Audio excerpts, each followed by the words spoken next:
Now, if you're heading away this summer and you're taking a drone or a camera, there are going to be plenty of options. But what if your summer involves beaches, boats, kayaking or paddleboarding, basically anything that's around the water? Because this is where a normal drone can suddenly become a lot more complicated.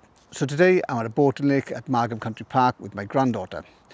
She's just completed her flight ID and we're going to spend an hour canoeing. And she's going to be controlling the HOVERAir AQUA. So all of the footage has been shot in the Aqua and controlled by her. Now, because the HOVERAir AQUA has been specifically designed for water, I don't really need to worry about where or what she's going to do with it. So the drone itself weighs under 250 grams, it's completely waterproof, it has an IP67 rating and it floats and it can take off and land directly on the water. You've also got more than 10 automatic flight modes plus 3 speciality modes specifically for water sports. But for me, there's something more important than all those specifications. Now, I don't want the drone to become the activity, I want it to actually capture the activity. And hopefully that's exactly what we're going to demonstrate today. So if you do enjoy the video, if you could give it a like and consider subscribing. Now, the obvious difference with the Aqua is that it's waterproof. As I said, it's IP67 rated, it's corrosion resistant and it's got positive buoyancy. So in other words, it does float. And that immediately changes the way that you use it. You can put it straight onto the water, press takeoff and it's going to go up. Then when you've finished, you can land it directly back onto the surface of the water. And from a kayak or a canoe, that's a huge advantage. There's no landing pad, no trying to hand catch the drone while you're floating around, and less worry about the drone actually getting wet. So the lake effectively does become your landing pad. The lens is also hydrophobic, which helps the water run off from it rather than actually sitting on the glass. And there's also anti-fog technology built in. So the Aqua isn't simply a drone that's had some waterproofing.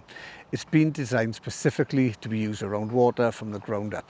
And that changes where I'd actually be prepared to take it, because it only isn't about kayaking or canoeing. Think about a normal holiday this summer. You take it to the beach and you're going to be constantly worrying about splashes or getting the equipment wet. You could get a few shots from the beach, take it out onto the water, and then you're looking for somewhere completely dry every time you want to land. If you're on a boat, there's another advantage. Trying to bring the drone back onto a moving boat isn't particularly easy. The boat's moving, the drone's moving, and you've got the water moving. But with the Aqua, you've got another option. You just land it on the water. The same applies to paddleboarding, fishing, kayaking, or just exploring somewhere along the coast. And because the Aqua only weighs 240 grams, it's also small enough to put in your kit without it becoming another huge piece of equipment to carry around. And for me, that's really important. If I am going canoeing or kayaking, I want to go as light as possible. I don't want to spend the whole day setting up camera equipment. And that brings me on to what I think is the most important features of the Aqua, and that's going to be the Lighthouse controller. And this is what Robin's going to be using today. So it is waterproof and it does strap onto her upper arm, meaning she doesn't need my phone or a traditional controller when we're on the water. She's got physical controls for the things she's actually going to use. Okay, so how do you control it? So these two are the settings, so you can tell it what to do. This one launches it up in the air, so then you can control it, and then this one brings it back to you. She can launch the Aqua, adjust its position, move it higher or lower, control where it sits around us, return it to us and land it all directly from the Lighthouse. It also gives her voice and vibration feedback. So I'm not going to be constantly staring at the screen trying to work out what she and the drone are doing. And that's particularly useful on something like a kayak or a paddleboard where you've already got enough going on. Now, the Lighthouse itself and the Aqua uses RTK positioning.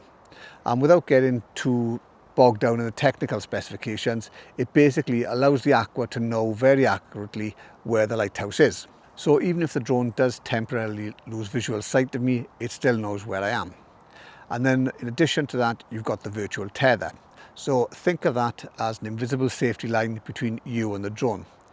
You set the distance, and if the Aqua goes outside that range, it'll automatically come back within it. And that's particularly useful, especially when you're out there, because we are moving, the drone's moving, and potentially the water underneath us is moving as well. So this is why I'm giving the Lighthouse to Robin. I've shown her the basics and she's going to be in control. And this is another reason you don't need a huge amount of drone flying experience. The Aqua, as I said, has over 10 automated flight modes. You've got follow, hover, orbit, zoom out, bird's eye, spiral, dolly track, angle track, orbit follow, and 360-degree spin. And if you want it, you've also got manual control. So rather than having to learn how to fly manually, she can just choose the type of shot she wants and let the Aqua do most of the work. And for a summer trip, that's exactly what I'm looking for. I don't necessarily want to spend 10 minutes setting up every shot. I want to get the drone up, get a few different perspectives, and then carry on with the day. So Robin can try a couple of different modes while I'm out on the lake paddling. And then you've got 3 other modes specifically designed around water sports. There's SUP mode for paddleboarding, foil mode for faster water sports, and the one we are going to be using today, which is kayak mode. And each tracking has been specifically designed around what you're actually doing on the water. Once the drone goes onto the water, you're going to be ready to go. And even if she manages to put it in upside down, it doesn't really matter because you've got a thing called turtle flip. So the Aqua itself will detect if it's inverted, and then it's going to flip itself back so it's the right way around, ready for takeoff. And to be honest with you, I'm really delighted to say that it does this, because there's still something slightly unnerving and strange about deliberately throwing a drone upside down into a lake. But it does demonstrate how differently that the Aqua has been designed. Now, water isn't really an emergency for this drone. It's all part of the environment it's supposed to operate in. And this is where the whole concept of the Aqua really starts to make sense. I'm not flying a drone. I'm not sitting here staring at a controller. I'm not trying to paddle with one hand and fly the drone with the other. Robin has the Lighthouse, and the Aqua is going to be capturing the footage. And that's the point I keep coming back to. I don't want the drone to become the activity. I just want it to capture the activity. If you're on holiday, you're there to enjoy the beach. If you're paddleboarding, you're there to paddleboard. If you're kayaking, you're there to kayak. The drone should be the thing that's actually recording the memory, not the thing stopping you from enjoying the day. But of course, being easy to use doesn't matter if you get home and the footage isn't any good. So the camera on the Aqua is really good as well. It has a 1/1.28 CMOS sensor. It can shoot 4K at 60 frames a second, which is probably where most people will spend their time. We've also got the capability of shooting 4K at 100 frames a second for slow motion. And that's particularly useful around water, things like splashes, paddle hitting the water, or faster action. Now, you've also got 10-bit H-log if you want more flexibility when you're color grading. But if you don't want to get involved with any of that, you don't have to. You can just leave it all in auto and things will be really simple. And the Aqua will then produce the footage that's basically ready to use straight out of the camera. You also get up to 23 minutes of flight time, depending obviously on the conditions and how you're using the drone. So there's plenty of technology packed into a system that weighs less than 250 grams.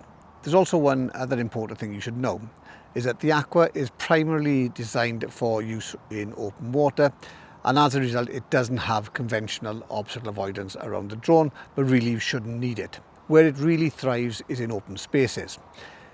Beaches, lakes, open sea or wide stretches of water, that's where the Aqua makes more sense.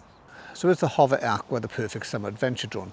Well, that really depends on what your summer looks like. If you're spending all your time nowhere near the water, there are plenty of other options like the excellent Pro Max. But if your summer does involve beaches, boating, kayaking, paddleboarding, or basically anything around the water, then the Aqua offers something generally different. It's under 250 grams, it's waterproof, it floats, it offers more than 10 automatic flight modes, it lands directly on and takes off from the water, and you've got the specific water flight modes as well for paddleboarding, kayaking and foiling. You've also got a 4K camera for up to 100 frames a second, and the Lighthouse means you don't have to spend your day carrying around a conventional controller.